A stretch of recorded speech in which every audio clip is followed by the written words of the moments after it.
ঠিক আমরা পরিবেশ সৃষ্টি করব। আমার গাঁজাখোররা গাঁজা সেবন করবে না। আমরা পরিবেশ সৃষ্টি করব, মদ পানওয়ালারা মদ পান করবে না। আমরা পরিবেশ সৃষ্টি করব যারা ঘুষখোর, ভয় পায় ইসলামকে।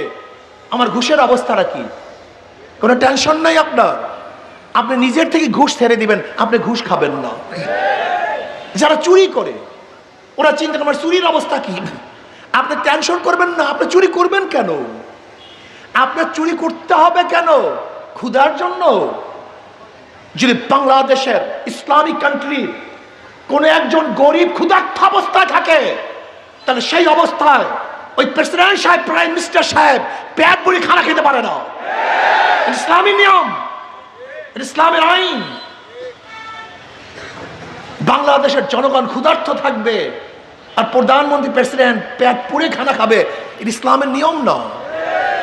বাংলাদেশের গরিবরা বস্ত্রহীন থাকবে আর প্রেসিডেন্ট সাহেব হাজারো বস্ত্র পরবে, ইসলামের নিয়ম না।